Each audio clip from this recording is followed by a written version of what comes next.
To secure the future of Nigerian children, there's the need for quick intervention to improve their well-being by enacting effective legislation to help the children reach their full potential. This challenge is coming from the Ogun State Governor Ibikunle Amosu as he flagged off the 14th Zonal Network for Children meeting in Abeokuta, the state capital. The child is regarded as the most vulnerable member of society. His plight is compounded by social, cultural and religious practices. To this end, Nigeria accounts for about 20% of the child deaths recorded in sub-Saharan Africa, a fact echoed by the country representative of UNICEF at the 14th Zonal Network for Children meeting in southwest Nigeria. 1 in every 5 children who die in Africa is a Nigerian. This is why Nigeria is very strategic in reducing global family planning. Significant push has been made towards improving the situation in Nigeria, nationally and at the state level. Several plans have been developed and many of them are funded as well. The Ogun State Governor, who declared the event open, says there must be urgent concerted efforts to guarantee the rights of the Nigerian child.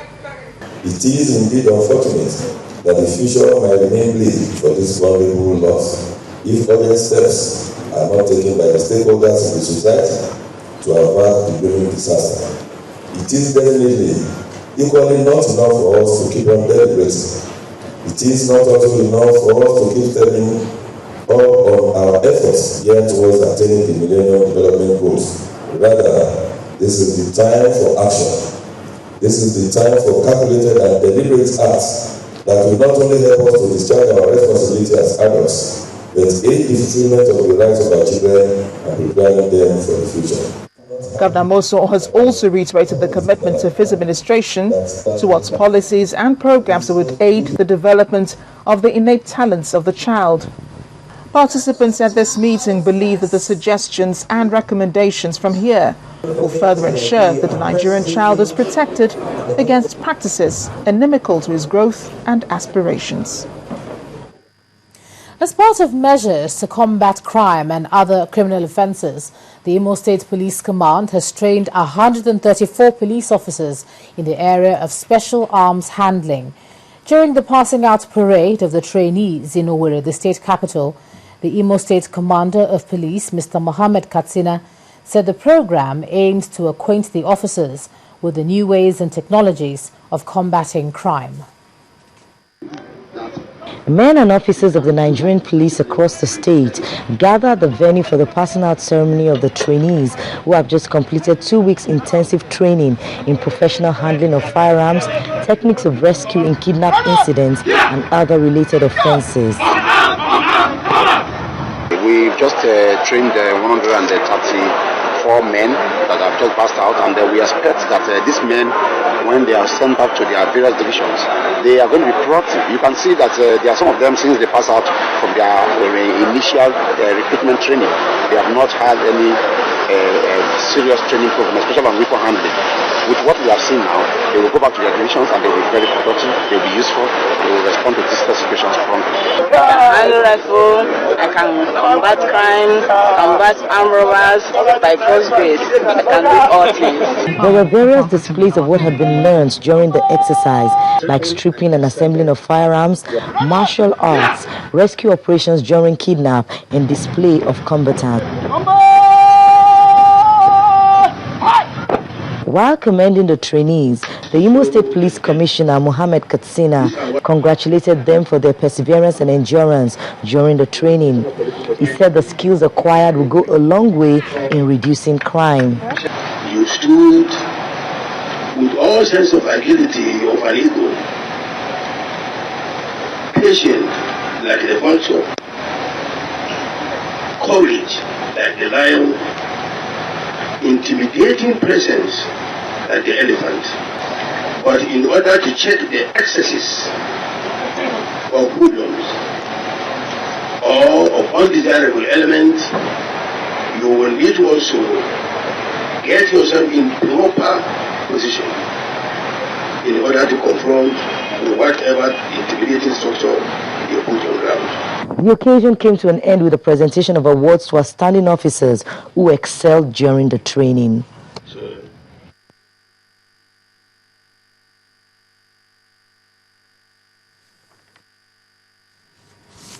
Now, world condemnation continues for the crackdown by security forces in Egypt on Wednesday.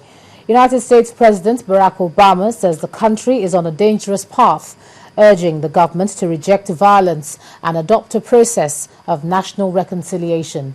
Now, his comments came as hundreds of Brotherhood members set fire to a government building near Cairo, and casualty figures are still disputed. On our big story tonight, our foreign affairs correspondent Amarachi Ubani takes us through the genesis of the unrest.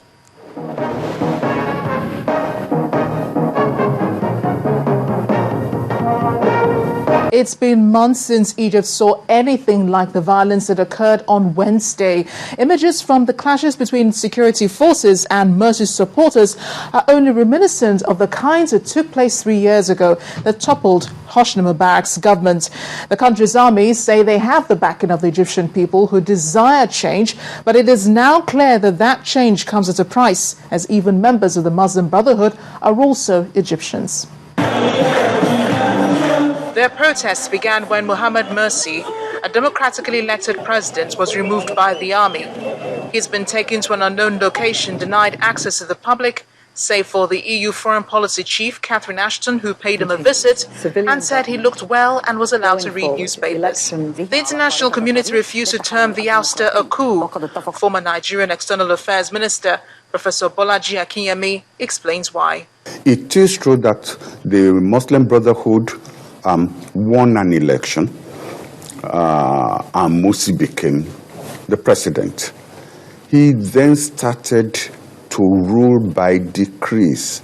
I mean, people seem to have forgotten how he brought in a decree that disenfranchised for 10 years the people who are served or who have been associated with the previous regimes. He had had clashes with the judiciary.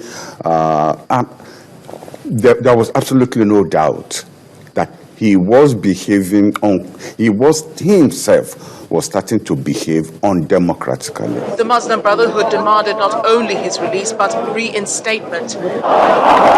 Founded by Hassan al-Banna in March 1928, the group came into prominence following the revolution in 2011. It was legalized, and with an estimated 600,000 members or supporters, it's considered the largest, best organized political force in Egypt.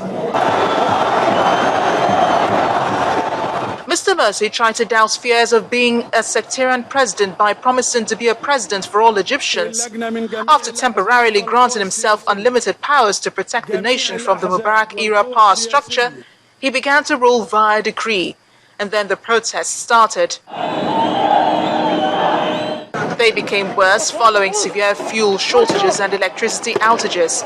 This was followed by the army's ultimatum to meet the demands of protesters or step down. Wednesday's violence was a peak of attempts by the army to clear Morsi supporters who had filled the streets following his removal. The government of Egypt had been warning the occupiers for weeks that they do intend to move in and clear that place and give them an opportunity to disperse. Instead, they brought in women and children because of the emotional values that people are attached to those people, knowing how dangerous it was. Official death toll from the crackdown has been put at 525, with at least 137 killed near the Rabah al-Adawiya Mosque, 57 at Nada Square, 198 in other provinces, and 43 security personnel. The international community, following a failure by select countries to mediate between the Muslim Brotherhood and the government, condemned the killings, with US President Barack Obama announcing a cancellation of joint military exercises. He said cooperation with Egypt could not continue as normal while civilians' rights were being rolled back. Given the depths of our partnership with Egypt, our national security interests in this pivotal part of the world, and our belief that engagement can support a transition back to a democratically elected civilian government, we've sustained our commitment to Egypt and its people. But while we want to sustain our relationship with Egypt, our traditional cooperation cannot continue as usual when civilians are being killed in the streets. Looking more broadly at the situation in Egypt, this violence is not going to solve anything. What is required in Egypt is a genuine transition to a genuine democracy. That means compromise from all sides, the president, Morsi supporters, but also the military. That's what needs to happen. Egypt's Interior Minister Mohammed Ibrahim has said security forces will not allow any more sit-ins in the country. He's pledged to restore the kind of security seen in the days of ousted President Hosni Mubarak. Turkey has warned the Arab League to act quickly to stop what it calls a massacre in Egypt, else the country risks a civil war. While a dusk to dawn curfew has been imposed, an uneasy calm settles in Egypt. For the big story, Amarachi Ubani, Channels Television News.